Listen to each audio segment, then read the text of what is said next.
faites attention, l'arrivée de Donald Trump au pouvoir, le retour de Donald Trump au pouvoir à la Maison Blanche aura des conséquences totalement inédites pour l'année 2025 pour l'Algérie, puisque Donald Trump est quelque part l'artisan de la percée marocaine au niveau de l'obtention de la reconnaissance de sa souveraineté sur le territoire du Sahara occidental, aura des conséquences économiques importantes pour l'Algérie. Mon avertissement vient de se concrétiser puisque le 20 décembre dernier, M. Donald Trump a prévenu d'ores et déjà les Européens, il leur met la pression pour que l'Europe achète de plus en plus du gaz et du pétrole américain, sinon il menace tous les pays européens d'appliquer des sanctions commerciales. Cela signifie que l'Algérie va perdre des clients européens. Donc les parts des autres pays, notamment la part de la Russie et de l'Algérie, va baisser. Si la part de l'Algérie baisse, c'est plusieurs milliards de dollars de revenus de pertes pour l'Algérie. Donc il y a une stratégie américaine énergétique extrêmement agressive. Et les Algériens, on n'arrive pas à la comprendre. C'est moins de rentrées en devises pour l'État algérien. Dès la victoire de Donald Trump aux élections présidentielles américaines, j'avais été parmi les premiers rares journalistes algériens ou disons, acteurs médiatiques en Algérie et partie prenante des débats sur les sujets les plus importants dans notre pays, a tiré la sonnette d'alarme en disant faites attention, l'arrivée de Donald Trump au pouvoir, le retour de Donald Trump au pouvoir à la Maison Blanche aura des conséquences totalement inédites pour l'année 2025 pour l'Algérie, étant donné que Donald Trump, en début de sa victoire au mois de novembre 2024, ne prendra le pouvoir de façon officielle qu'à partir du 20 janvier 2025. Et j'ai dit qu'il va y avoir beaucoup de changements. J'en ai parlé le 6 novembre, dans plusieurs émissions, j'en ai parlé le 14 novembre, j'en ai parlé encore le 16 novembre. J'ai dit que les changements les plus importants pour l'Algérie ne vont pas se résumer au niveau de la situation géopolitique, puisque Donald Trump est quelque part l'artisan de la percée marocaine au niveau de l'obtention de la reconnaissance de sa souveraineté sur le territoire du Sahara occidental, et que depuis la reconnaissance des États-Unis d'Amérique de la marocanité du Sahara occidental, les rapports et le conflit algéro-marocain a pris une dimension totalement tragique à partir de fin 2020 et été 2021. Il y aura aussi l'arrivée au pouvoir de Donald Trump, je l'ai prévu, je l'ai prédit, j'en ai parlé, aura des conséquences économiques importantes pour l'Algérie. Mon avertissement vient de se concrétiser puisque le 20 décembre dernier, M. Donald Trump a prévenu d'ores et déjà les Européens, il leur met la pression pour que l'Europe achète de plus en plus du gaz et du pétrole américain, sinon il menace tous les pays européens d'appliquer des sanctions commerciales. Dans un message sur les réseaux sociaux, voilà ce qu'il a dit M. Donald Trump. J'ai dit à l'Union européenne qu'elle devait combler son énorme déficit avec les États-Unis en achetant à grande échelle notre pétrole et notre gaz. Sinon, ce sont les droits de douane qui s'appliqueront. C'est une menace claire de M. Donald Trump. Donald Trump est clair, il a déjà dit durant sa campagne électorale, avant de gagner les élections en novembre 2024, il a dit que les États-Unis d'Amérique va relancer la production du gaz de schiste, va relancer la production du pétrole de schiste, et que les États-Unis d'Amérique voudront devenir et demeurer le leader mondial, non seulement de la production du gaz et du pétrole pour leurs propres besoins, mais aussi des exportations des hydrocarbures vers l'étranger, notamment vers des marchés stratégiques et importants comme l'Union européenne. Cette menace de Donald Trump concerne direct l'Algérie parce que cela signifie quoi? Si l'Union européenne est contrainte par les Américains à acheter de plus en plus de gaz et de pétrole américain, cela signifie que l'Algérie va perdre des clients européens. C'est-à-dire que les clients européens qui ont l'habitude d'acheter notre gaz et notre pétrole, ils vont se diriger vers le gaz et le pétrole américain. Sachant que nous, le continent européen, c'est notre principal client. Il faut savoir que les échanges économiques, les pays de l'Union européenne, c'est pratiquement 60% de nos exportations. Des exportations qui sont dominées par le pétrole et le gaz. Le marché des hydrocarbures, le gaz et le pétrole algérien, entre 60 à 65%, il est vendu dans les marchés européens. Notre principal partenaire commercial, c'est l'Union européenne. C'est pas la Chine. L'Union européenne qui regroupe l'Italie, la France, tous les pays. Le premier pays client du gaz, par exemple, en Algérie, le gaz algérien, c'est l'Italie. Ensuite, c'est l'Espagne. Ensuite, d'autres pays européens comme la France, comme le Portugal. Mais globalement, l'Union européenne est pour nous le marché le plus stratégique. Dans tous nos échanges commerciaux, l'Union européenne, c'est plus de 50% de nos échanges commerciaux avec le monde. On va analyser des chiffres. Il faut savoir que pour le moment, déjà bien avant cette menace de Donald Trump, le pétrole et le gaz américain ont fait une percée extraordinaire dans les pays de l'Union européenne. Il faut savoir, quand on prend par exemple le classement du gaz transporté par gazoduc, c'est pas les États-Unis d'Amérique qui dominent. Le premier pays fournisseur de l'Union européenne en 2023 a été la Norvège. 46% du gaz naturel qui est vendu, acheminé à l'Europe par gazoduc.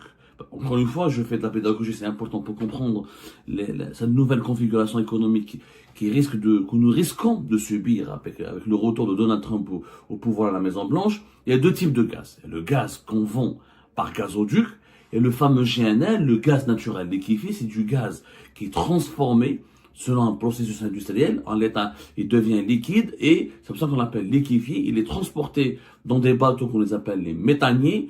Ensuite, les pays qui achètent ce gaz vont le regazifier pour l'utiliser pour leur usage industriel, leur usage domestique. Dans le gaz naturel pur, le premier fournisseur de l'Union européenne, c'est la Norvège. Après la Russie qui était le premier à plus de 40%, maintenant elle ne fournit que 17,4% du gaz naturel, elle ne couvre que 17,4% des besoins du gaz naturel du marché de l'Union européenne. Ensuite, c'est l'Algérie, 13,4%. C'est une belle avancée. Avant la guerre en Ukraine, on était en général entre 8 et 9%. On a gagné des parts de marché grâce à la crise énergétique en Union européenne. Ça, c'est les chiffres de 2023. 2024, malheureusement, on a exporté moins de gaz qu'en 2023. Je vais vous dire après les chiffres. Mais on reste entre 12 et 13% de parts de marché de l'Union européenne. Ensuite, c'est la Grande-Bretagne, parce que la Grande-Bretagne, il y a du gaz au niveau de la mer du Nord, ils ont du pétrole et du gaz. Ils couvrent 12,9% des besoins du gaz naturel pour l'Union européenne. Et l'Azerbaïdjan, 7,2%. Les États-Unis ne sont pas présents dans ce marché du gaz naturel par gazoduc. Il n'y a pas un gazoduc depuis les États-Unis vers l'Union européenne. L'immensité géographique, l'immensité de la séparation géographique entre les deux continents fait en sorte que c'est pas possible. Il faudra un gazoduc de plusieurs centaines de milliards de dollars pour relier les deux continents. Ce qui fait que les États-Unis vendent généralement que du GNL pour l'Union européenne. Voilà. Que du GNL. Le GNL, c'est les États-Unis qui dominent le marché.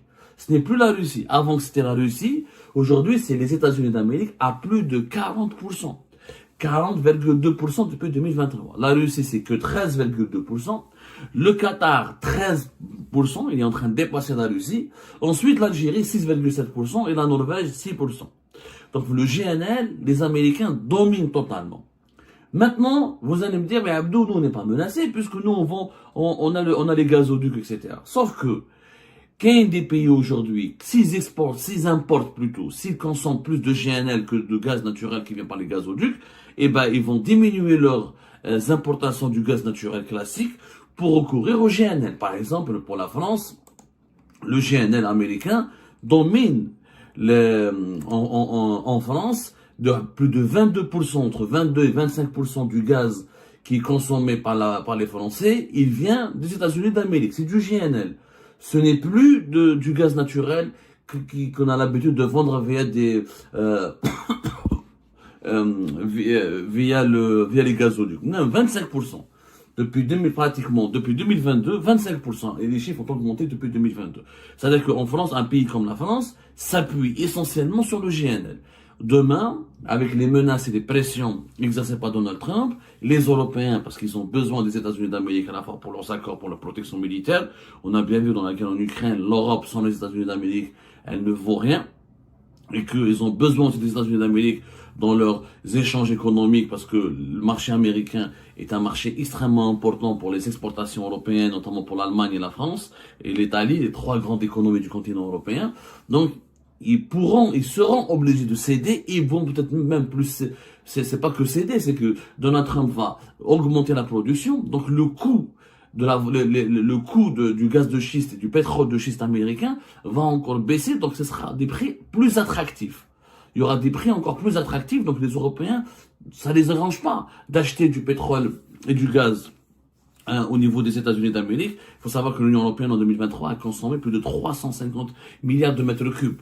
Donc, si l'Europe prend davantage de GNL américain, cela signifie que le gaz qui est acheminé par le gazoduc et qui profite essentiellement à la Norvège et à l'Algérie, va diminuer, les consommations de gaz naturel vont diminuer pour céder de la place aux consommations du GNL, qui est le gaz naturel liquéfié. Et c'est là où nous allons perdre des marchés.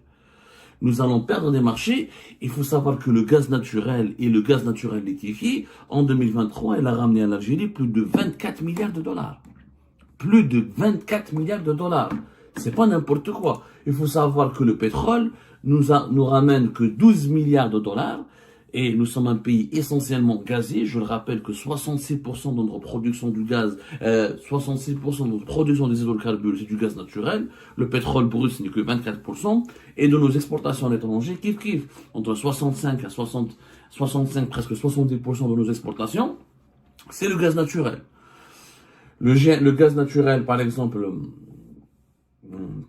le gaz naturel par gazoduc qu'on a vendu en 2023, 35 milliards de mètres cubes, c'est moins que 36 milliards de mètres cubes de l'année 2022 et moins que les 39 milliards de mètres cubes de l'année 2021.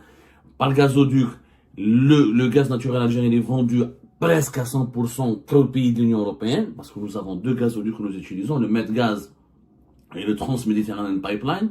Le Maghreb Europe, elle a été fermée depuis octobre 2021 parce qu'il passe par le Maroc.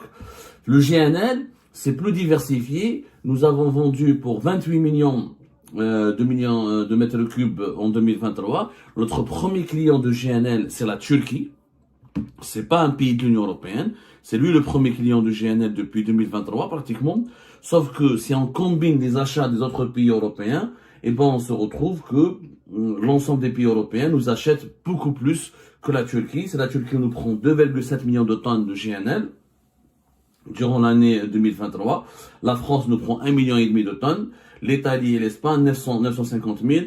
Donc les deux, on a plus de 3 millions, 4 millions de tonnes. En réalité, les pays de l'Union européenne consomment plus de GNL algérien. Donc si le GNL nous a ramené nous a permis de gagner en 2023 7,9 milliards de dollars. C'est quand même pas n'importe quoi. Acheter plus du GNL américain, ça veut dire acheter moins du GNL algérien. Acheter plus du gaz, du schiste américain, ça veut dire acheter moins ou consommer moins le gaz naturel algérien. Donc il y a une menace pour l'Algérie de perdre de l'argent. Sachant, vous le savez, que nous vivons essentiellement du gaz et du pétrole, surtout du gaz qui constitue encore une fois plus de 60 à 65% de nos exportations. Cela signifie que l'argent qu'on gagnait, qu'on a l'habitude de gagner avec l'Union européenne, va diminuer en 2025. C'est des revenus en devises qui vont baisser énormément par rapport à 2023 et à 2024. Et 95% jusqu'à même 98% de nos ressources en devises sont dépendantes des hydrocarbures et de leurs dérivés, comme les engrais, ou le ciment, ou d'autres produits que nous fabriquons pas cher, parce que nous avons du gaz qui est pas cher chez nous. Donc, ça sera un véritable tremblement de terre pour l'économie algérienne. Si le gaz américain continue de faire sa percée dans les pays de l'Union européenne, c'est une catastrophe pour l'Algérie, c'est une très mauvaise nouvelle. Il faut savoir qu'aujourd'hui, depuis par exemple, si on combine, si on additionne le gaz naturel et le GNL, tous les deux types de gaz qui sont vendus, ou la consommés, ou la importés par l'Union européenne, ou la vendus par des pays producteurs aux pays de l'Union européenne, que les États-Unis d'Amérique de 2021, ils avaient 9,5% de part de marché, ils sont passés à 14%. C'est-à-dire quand on compte les livraisons, les ventes américaines de GNL, les États-Unis d'Amérique couvrent maintenant 14% de tous les besoins gaziers des États-Unis d'Amérique depuis le troisième trimestre de l'année 2024. C'est-à-dire 14% du gaz qui est acheté par l'Union européenne vient des États-Unis d'Amérique. C'est extrêmement important parce que les États-Unis sont devenus pratiquement le deuxième pays fournisseur de gaz après la Norvège. La Norvège, 32%. La Norvège, c'est un grand pays producteur de pétrole et de gaz. Ça, les Algériens ne l'oublient pas. La Norvège, rien que dans le pétrole, c'est plus de 2 millions de barils par jour et plus de 2 millions de barils équivalents au pétrole, mais en gaz. On va pas en mettre, si en milliards de mètres cubes, c'est énorme la Norvège. La Norvège aussi, c'est un grand pays producteur. c'est le deuxième pays pour le moment, c'est le premier pays pour le moment depuis la guerre en Ukraine qui vend du gaz à l'Union européenne. 32% du gaz naturel consommé par l'Union européenne, 32% des besoins de gaz de l'Union européenne sont couverts par la Norvège. Ensuite, nous avons la Russie qui a 13%, 13,3%, Stahat Beha, alors qu'elle était à plus de 40% avant la guerre en Ukraine. Ensuite, nous avons notre pays qui est à 10%. On a évolué, on était à 7%. Maintenant, on est à 10% quand on combine le GNL et le gaz naturel. Le gaz naturel par gazoduc, on couvre 13% des besoins de l'Union européenne. Mais si on combine les deux gaz, on couvre 10%. C'est-à-dire que d'ores et déjà, les Américains vendent plus de gaz à l'Union européenne que l'Algérie. Ils sont deuxièmes. Après la Norvège. Et l'objectif de Donald Trump est justement de devenir le premier à la place de la Norvège. Bon, ça va être très compliqué parce que la Norvège a une proximité géographique avec l'Union européenne qui lui permet d'être le premier fournisseur de gaz et l'un des premiers, pratiquement le premier fournisseur de pétrole. On va voir les chiffres du pétrole dans un instant. Mais si les États-Unis d'Amérique continuent, donc déjà ils augmentent de 9,5 en 2021 à 14% vers la troisième trimestre de l'année 2024, c'est quand même impressionnant. C'est-à-dire en 2025, ils pourront dépasser largement les 18 jusqu'à 20%. Donc les parts des autres pays, notamment la part de la Russie et de l'Algérie, va baisser. Si la part de l'Algérie baisse, c'est plusieurs milliards de dollars de revenus, de pertes pour l'Algérie. Donc les conséquences sont très importantes, Eshma. Les conséquences sont très importantes. Donald Trump, il a une stratégie énergétique extrêmement agressive. On en avait parlé. En ce qui concerne, par exemple, le pétrole, 15%, troisième trimestre de l'année 2023, 15% du pétrole brut consommé par l'Union européenne vient des États-Unis d'Amérique. Les États-Unis sont classés par égalité sur le même pied d'égalité que la Norvège. La Norvège et les États-Unis, au niveau du pétrole, pas du gaz, ils vendent les mêmes quantités pour l'Union européenne. C'est impressionnant, c'est la première fois. Ensuite, l'Arabie Saoudite, c'est 7% des besoins de pétrole de l'Union européenne. Le Kazakhstan, un grand pays, un important pays producteur de pétrole, c'est 8,3%. Et la Russie, maintenant, ne représente que 4,6% des ventes de pétrole brut pour les pays de l'Union européenne. Donc, il y a une percée américaine extrêmement importante. En un seul trimestre, 2023, ils ont débuté par 11% de part des marchés de l'Union européenne. Ils terminent pratiquement l'année 2023 avec presque 16%. Donc, il y a une stratégie américaine énergétique extrêmement agressive. Et les Algériens, on n'arrive pas à la comprendre. On ne mesure pas les changements qui sont en train de se produire sur la scène énergétique mondiale. Ces changements vont nous impacter directement. Parce que si l'Algérie gagne moins d'argent en vendant son gaz et son pétrole, c'est moins de rentrées en devises pour l'État algérien, c'est moins d'argent pour importer des produits de première nécessité comme les médicaments, les céréales, les sucres, etc., et les produits qui nous permettent de vivre. C'est aussi moins d'argent pour financer la sécurité nationale. C'est aussi moins d'argent pour faire fonctionner le pays. Donc c'est extrêmement dangereux. L'arrivée, le retour de Donald Trump est un moment de rupture pour les relations de l'Algérie avec le monde. Que ce soit sur le plan géopolitique, où l'administration de Donald Trump est largement favorable et proche des pays adversaires et concurrents de l'Algérie. En plus, sa politique économique va totalement être désavantageuse à l'égard de l'Algérie. La solution est de prendre conscience de ce danger et de ne pas attendre de compter les dégâts et de commencer d'ores et déjà à diversifier l'économie algérienne. Ça veut dire quoi? 1. Investir plus sur le GNL que sur le gazoduc et trouver d'autres marchés de GNL, ne pas dépendre que des pays de l'Union européenne ou des pays périphériques de l'Europe qui mènent la Turquie, essayer de développer une véritable flotte pour vendre notre GNL ou vers les pays de l'Asie ou pourquoi pas vers les pays de l'Afrique. Il y a aussi les marchés africains. Les Africains ont aussi besoin de gaz. Ils ont aussi besoin de gaz, ils ont aussi besoin de pétrole. Il faudrait peut-être s'intéresser à ces marchés-là. Deuxièmement, naturellement, diversifier notre économie et utiliser notre pétrole et notre gaz pour soutenir essentiellement notre économie, pour l'encourager, pour essayer ensuite de se doter d'une véritable industrie productive qui peut exporter des produits diversifiés et ramener d'autres sources de devises. Et ben voilà les amis, c'était ça. Je vous remercie comme d'habitude pour avoir suivi cette vidéo jusqu'à la fin.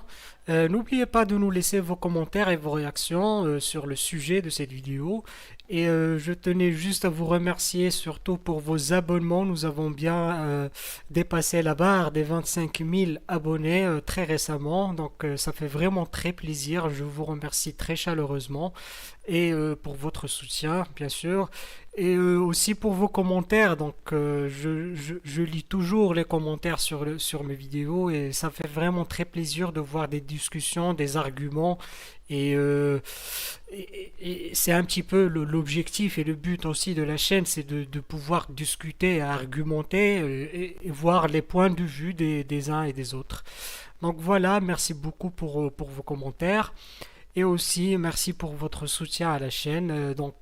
Je tenais juste aussi à vous passer un petit message, c'est que il faut pas, il faut rester un petit peu loin de la calomnie et des insultes sur vos commentaires. Soyez un petit peu, gardez un petit peu le respect général pour tout le monde. Voilà, ça me ferait très plaisir et ça va juste m'aider à ne pas trop supprimer trop de commentaires parce que voilà, il y a aussi quelques-uns qui n'arrête pas de mettre des commentaires haineux que je supprime à chaque fois que je peux et au maximum que je peux. Donc voilà, merci beaucoup pour votre soutien, pour vos commentaires et vos réactions. Et à la prochaine dans une nouvelle vidéo. Au revoir.